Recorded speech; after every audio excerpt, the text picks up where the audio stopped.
سورہ احزاب صفحہ نمبر 384، آیت نمبر 53۔ نحمدہ ونصلی علی رسولہ الکریم، اما بعد فاعوذ باللہ من الشیطان الرجیم، بسم اللہ الرحمن الرحیم۔ یا ایہا الذین، اے وہ لوگو، آمنو جو ایمان لائے ہو، لا تدخلو نہ تم داخل ہو، بیوتن نبی نبی کے گھر میں، الا مگر ان یؤذنا کہ وہ اجازت دے، لکم تمہارے لیے، الا طعام کھانے کی طرف، غیرہ نہ ہو، ناظرین انتظار کرنے والے، اناہو اس کے پکنے کا، ولیکن اور لیکن، اذا دعیتم جب تم بلائے جاؤ، فادخلوا پس داخل ہو جاؤ، فاذا پس جب، تم کھانا کھا لو، فانتشروا پس تم منتشر ہو جاؤ، ولا اور نہ، مستأنسین تم دل لگانے والے ہو، لحدیث باتیں کرنے کے لیے، ان بے شک، ذالکم یہ جو کام ہے تمہارا وہاں پہ رکنا، کانا ہے، یؤذن نبی تکلیف کا باعث نبی کے لیے، فیستحیی منکم پس وہ شرماتا ہے تم سے، واللہ اور اللہ تعالی، لا یستحیی نہیں وہ شرماتا، من الحق کی حق بات کہنے سے، وَإِذَا اور جب، سَأَلْتُمُوهُنَّ تم سوال کرو ان سے، یعنی ازواج امہات المومنین سے، ازواج نبی سے، متاعن کسی سامان کا، کچھ لینے کا، فَاسْأَلُوهُنَّ پس تم ان سے سوال کرو، یعنی ازواج مطہرات سے، زوج النبی سے، اللہ کے نبی کی بیویوں سے، من وراء حجاب پردے کے پیچھے سے، ذالکم یہ کام تمہارا، اطہرو زیادہ پکیزہ ہے، لقلوبکم تمہارے دلوں کے لیے، وقلوبہن اور ان کے دلوں کے لیے، وما کانا اور نہیں ہے، لکم تمہارے لیے، ان تؤذو کہ تم تکلیف دو، ایذا دو، رسول اللہ اللہ کے رسول کو، ولا اور نہ، ان تنکیحو کہ تم نکاح کرو، ازواجہ ان کی بیوی سے، رسول کی بیوی سے، من بعدی اس کے بعد، بیویوں سے اس کے بعد، ابدا کبھی بھی، انا بے شک، ذالکم یہ، کانا ہے، عند اللہ اللہ کے نزدیک، عظیمہ بہت بڑا، بہت بڑی بات، صدق اللہ العظیم۔ یہ آیت رسول اللہ صلی اللہ علیہ وسلم کے گھر کے بارے کے اندر مومن کو تنبیہ کی گئی، جیسے کہ ہم نے پڑھا کہ پیچھے منع کیا گیا کہ اے اللہ کی نبی کی بیویوں اپنے گھروں کے اندر ٹھہری رہو، اور اپنی جو آوازیں ہیں ان کا محتاط احتیاط کے بولا گیا کہ آوازیں آپ کی پست ہوں، اونچی نہ ہوں، کچھ لچھے دار آواز نہ ہو، اس چیز کا تلقین کی گئی، لیکن اس کے باوجود صحابہ کرام ایک دوسرے گھروں میں آتے جاتے تھے بلا جھجک، کیونکہ پابندی نہ لگی تھی، پردے کے احکام نافذ نہ ہوئے تھے، وہ آتے جاتے تھے، اور عمر فاروق کو یہ چیز بہت گراں گزرتی تھی، وہ متعدد بار اللہ کے نبی سے کہہ چکے تھے کہ لوگ آپ کے پاس آتے ہیں، طرح طرح کے ہوتے ہیں، میرا دل کرتا ہے آپ ان کو روک دیں اور اپنے ازواج کو کہیں وہ ان سے پردہ کیا کریں، لیکن چونکہ اللہ کا حکم نہ آیا تھا، اس لیے اللہ کے نبی نے منع نہ کیا، تو لوگوں کا آنا جانا تھا، آتے جاتے تھے، تو یہ چیز جو یہ واقعہ ہے، یہ ایک واقعے کی طرف ہمیں اشارہ کرتا ہے کہ جب رسول اللہ صلی اللہ علیہ وسلم کا نکاح ہوا زینب بنت جہش سے، تو آپ نے ایک رات گزارنے کے بعد اگلے دن ولیمہ تھا، تو آپ نے کھانے کے لیے سب کو بلایا، صحابہ کرام کو، وہ آئے، دعوت کی ان کی، اور وہ دعوت کھانے کے بعد کھانا کھایا انہوں نے، اور کچھ زیادہ لوگ چلے گئے، اور انس کہتے ہیں کہ 3 لوگ بیٹھے رہے آپ کے گھر کے اندر ہی، کھانا کھا لیا اور بیٹھے رہے، اٹھنے کا نام نہ لے رہے تھے، اور اللہ کے نبی تو بڑے اخلاق والے تھے، وہ کسی کو تکلیف دینا یا ایسی بات کرنا پسند ہی نہ کرتے، ان کے دل ہی نہیں مانتا تھا وہ کسی کو ایسا کہیں. تو وہ ان کو دیکھا اور آپ وہاں سے نکلے. زینب کا گھر تھا. آپ وہاں سے نکلے، معاشرے کے پاس چلے گئے. انہوں نے پوچھا جی کیا حال ہے آپ کی بیوی کا؟ کہا جی ٹھیک ہے. پھر وہاں سے نکلے دوسرے گھر میں چلے گئے. کچھ دیر بعد وہاں سے واپس آئے، پھر وہ بیٹھے تھے اور پھر وہاں سے نکل گئے. آپ نے ان کو کہا نہ کہ یہاں سے چلے جاؤ، یا آپ کیسا اللہ کے نبی کا اخلاق تھا. اب وہاں پر تیسری جو باقی بیویوں کے پاس بھی انہوں نے بھی ایسے سوال کیا. پھر آپ انس نے آ کر بتلایا کہ وہ تینوں آدمی چلے گئے ہیں، اور آپ واپس آئے اپنے حجرے کی طرف زینب کے، اور اپنے گھر کے اندر داخل ہو گئے. اور انس پیچھے جانے لگا، آپ نے پردہ آگے کر لیا. انس اور آپ کی طرف پردہ حائل ہو گیا. یہ واقعہ جو بیان کیا گیا ہے اس کا پس منظر اس کے اندر آیا ہے. اور یہ کیا ہے؟ یا ایھا الذین آمنوا لا تدخلوا بیوت النبی الا ان یؤذن لکم، کہ مت داخل ہو تم اللہ کے نبی کے بیویوں کے گھروں کے اندر.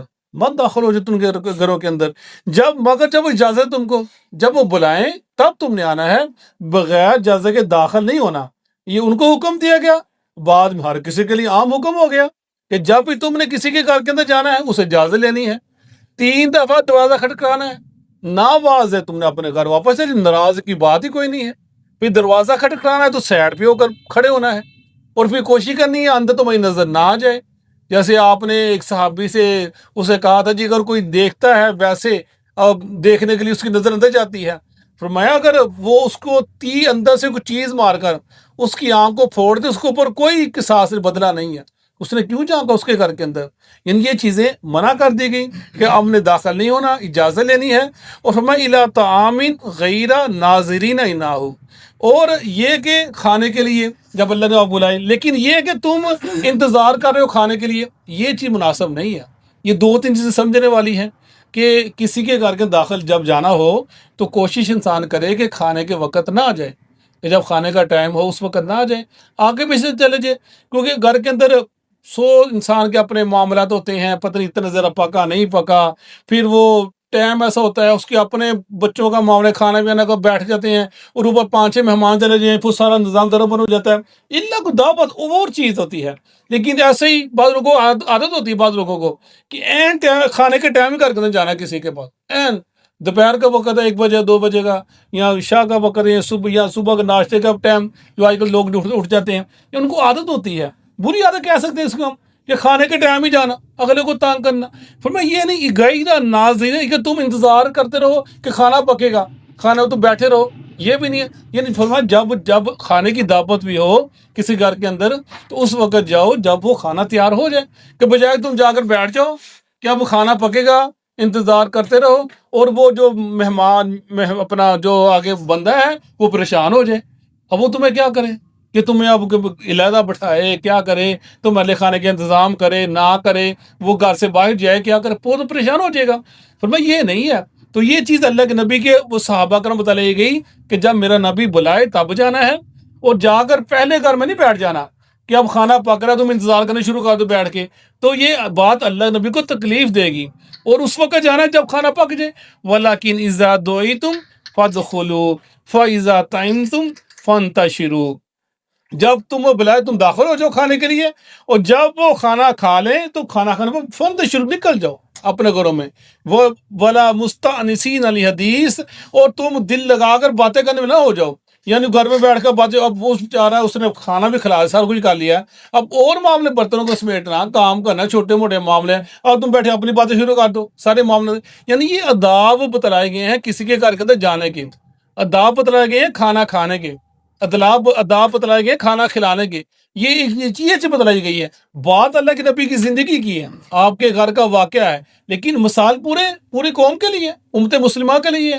تو فرمایا فانتشروا، اور نہ ہو تم باتیں کرنے والے دل لگا کر. ان ذالکم کان یؤذی النبی فیستحیی منکم، یہ بات اللہ کے نبی کو بہت تنگ کرتی، ایذا دیتی ہے، اور وہ تم سے شرماتا ہے. یہ تم نے بیٹھ کے کھانا بھی کھا لیا اور باتیں بھی شروع کر دیں. وہ ایک وقت تھا جو نکلتا چلا جا رہا تھا، اور رسول صلی اللہ علیہ وسلم نے، ظاہری بات ہے آپ نے رات کو اٹھنا بھی ہے، قیام بھی کرنا ہے، اللہ کی بات بھی کرنی ہے، اور زندگی معاملہ کر، تم باتیں کرتے وقت ضائع کر رہے ہو گھر کے اندر بیٹھ کر. تو فرمایا کہ اللہ کا بھی شرماتا ہے، وہ آپ کو نہیں کہہ سکتا کہ یہاں اٹھ جاؤ، اپنے اپنے گھروں میں جاؤ. فَيَسْتَحْيِي مِنْكُمْ، وہ بڑا اخلاق والا ہے، بڑے عظیم خلق کا مالک ہے، وہ تم کو یہ چیز نہیں کہہ سکتا. وَاللَّهُ لَا يَسْتَحْيِي مِنَ الْحَقِّ، وہ اللہ حق کیسے نہیں شرماتا، اللہ نہیں شرماتا حق کہنے سے. اللہ نے جو بات حق ہے وہ بتا دی، کہہ دی. وَإِذَا سَأَلْتُمُوهُنَّ مَتَاعًا فَاسْأَلُوهُنَّ مِنْ وَرَاءِ حِجَابٍ، فرمایا جب تم ان کی اللہ کے نبی کی ازواج سے کوئی چیز مانگو، کچھ وغیرہ سامان، متاع، کوئی فائدہ کا سامان، گھر کا سامان، کوئی چیز مانگو تو سوال کرو ان سے پردے کے پیچھے سے رہ کر. پردے کے احکام جاری ہو گئے کہ اب پردے کے تم نے پیچھے رہ کر ان سے مانگنا ہے، جو کچھ بھی لینا، گھر کے داخل نہیں ہونا. فرمایا یہ کام جو ہے پردہ کرنا، یہ چیز کیا ہے، یہ اسلام کا ایک عورت کا ایک حسن ہے، عورت کی ایک خوبصورتی ہے یہ پردہ. اس سے عورت محفوظ ہوتی ہے، معاشرے کے اندر محفوظ ہوتی ہے، اپنے آپ کو اس کو تحفظ حاصل ہوتا ہے.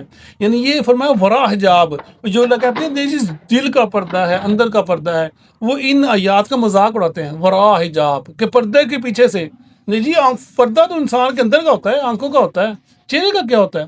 یہ ورا حجاب، پردے کے پیچھے سوال کرنا ہے، سامنے نہیں آنا، منع کیا گیا. ذالکم اطہر لقلوبکم وقلوبہن، یہ بات تمہارے لیے اور ان کے لیے زیادہ پاکیزہ ہے، سب کے لیے. جو انسان کسی کے عورت کو دیکھے گا ہی نہیں، عام لوگ ہیں کے اندر، اس کی آواز سنی، بات فرمایا ترش لہجے سے بات کرنی ہے تو کبھی دل کے اندر برا خیال آ ہی نہیں سکتا. فرمایا یہ جو پردے کے پیچھے رہ کر سارے کام کرنے ہیں، یہ مخلوط آپ خلط ملط ہو جانا، آپس کے اندر لڑکوں لڑکیوں کا، خاندان کے اندر بیٹھنا ملنا، یہ سب قباحتیں ہیں، بیماریاں ہیں، اور انسان یہ معاشرے کے بگاڑ کا ذریعہ بنتے ہیں. یہ فحاشی ہے، عریانی ہے. اس چیز کو پہلے روک دیا گیا. یہ کام جب تم نے عورتوں سے مانگنا ہے، پردے کے پیچھے سے مانگنا ہے. اور جب فرمایا یہ چیز تمہارے لیے ان کے لیے باعث اجر بھی ہے اور باعث پکیزگی جگہ ہے، اطہر پکیزہ بات ہے. وما کان لکم ان تؤذوا رسول اللہ، اور نہیں ہے تمہارے لیے کہ تم اللہ کے نبی کو تکلیف دو، تمہاری جائز نہیں ہے تکلیف اللہ نبی کسی کام کے اندر. یہ بھی کام ہے، اور کام بھی جو ہیں، جو آپ نے حکام دے دیے، جو آپ کی سنت ہیں، جو آپ کے اقوال ہیں، جو آپ کے افعال ہیں، جو آپ کی زندگی کے معاملات ہیں، جدھر آپ نے لوگوں کو بلایا اور تربیت دی اور تعلیم دی اللہ کی، اللہ کے کتاب کے اپنے فرمان کی، تو میں مت تکلیف دو اللہ کے نبی کو. تم ان کی اللہ کی نافرمانی کرو گے، ان کو تکلیف دو گے. یہ معاملہ اور تھا کہ وہ لوگ بیٹھے تھے اب گھر کے اندر، فرمایا مت تکلیف دو اللہ کے نبی کو. وَلَا أَن تَنْكِحُوا أَزْوَاجَهُ مِن بَعْدِ أَبَدًا، اور نہ تم نکاح کرو رسول کی بیویوں سے کبھی بھی. یعنی ازواج مطہرات تمہاری مائیں ہیں، تمہارا ان کے ساتھ نکاح نہیں ہو سکتا، تم ان کبھی ان کا نکاح نہیں کرنا، کیونکہ یہ دنیا میں بھی آپ کی بیویاں ہیں اور جنت میں بھی آپ کی بیویاں ہیں، اور یہ تمہاری مائیں ہیں، تم ان کے ساتھ کبھی نکاح نہ کرنا. ان ذالکم کان عند العظیمہ، اور یہ کام تو بہت، ان ذالکم، یہ کام جو اگر تم یہ کام کیا، کان ہے عند اللہ، اللہ کے ہاں، عظیمہ، بہت بڑا کام ہے. یعنی یہ کام کرنا اللہ کو پسند ہی نہیں ہے، اللہ نے اس سے منع کر دیا ان کاموں سے. یہ سارے کام جو کیے گئے، پردے کے پیچھے رہنا، پردے کے احکام اور کھانے پینے کے معاملات، اور آپ کی جو ازواج مطہرات ہیں، ازواج ہیں، ان کو اپنی مائیں سمجھنا، ان کے بارے کے اندر کوئی کسی قسم کا شک و شبہات یا برا سوچنا، یہ سب کام فرمایا اللہ کے بہت ہی برے ہیں، بہت بڑے کام ہیں. ان کا گناہ بہت بڑا ہے. ان کی عزت کرنا، ان کا ادب کرنا، ان کا احترام کرنا تم پر لازم ہے. اپنی زبانوں کو، اپنے ذہن کو پاک کو، صاف رکھو. ان کے بارے کے اندر یہ اللہ کے نبی کے ازواج کے بارے کے اندر یہ آیات ہیں، یہ رکوع ہے. اللہ کے نبی کی شان، آپ کا مقام، آپ کے گھر کی شان، آپ کے گھر کی عزت، یہ ساری چیزیں ان آیات میں بتلائی گئی ہیں کہ رسول صلی اللہ علیہ وسلم کی ازواج اور آپ کا جو معاملات تھے وہ کیسے تھے، اور کیسے انہوں نے زندگی گزاری، اور وہ کیا کرتی تھی، ان کے کیا معاملے تھے. اور یہ ایک اور چیز آتی ہے کہ یعنی ازواج کے گھر کے اندر، اس کا مطلب ہے کہ جتنی آپ کی بیویاں کی 9 بیویاں تھیں آپ کی، اور 9 ہی آپ کے گھر تھے، 9 گھر تھے. یعنی آپ نے سب کو کٹھے نہیں رکھا بیویوں کو. یہ ایک مسئلہ ہے سمجھنے والا، جہاں پر ازواج کی بہت زیادہ لوگ 3 شادیاں کرتے ہیں، یہ ان کے لیے ہے کہ اللہ کے نبی نے شادیاں کی ہیں، سب کو علیحدہ رکھا ہے. تم میں اگر طاقت کرو، لیکن رکھو علیحدہ، کٹھے رکھو. میں مرد گا، لڑکے دیکھے نا، میں دیکھی ہے کی کرنا گا، کرنا وہ طریقہ اللہ نے نبی جو طریقہ بتلا دیا، اس سے بہتر طریقہ ہے ہی کوئی نہیں. تم کیا کرو گے؟ یہ لڑے کو لڑنا ہی لڑنا انہوں نے، پھر کیا ہوگا؟ طلاق دو گے، پھر اور کہو گے، چھوڑ دو اور کرو گے، اپنا ماحول خراب کرو گے۔ یعنی جو تربیت دی گئی، تلقین کی سبق دیا گیا، جس نے 2 شادیاں 3 شادیاں 4 کرنی ہیں، وہ کیا کرے؟ وہ علیحدہ علیحدہ رکھے، ان کا نفقہ برداشت کرے، ان کے خرچے برداشت کرے۔ اگر نہیں کر سکتا پھر ایک ہی بڑی ہے، وہ نہیں گزارا کرے، خود کوئی صبر، خود بھی صبر کرے، خود لوگوں کو صبر کرائے۔ صدق اللہ علیہ وسلم۔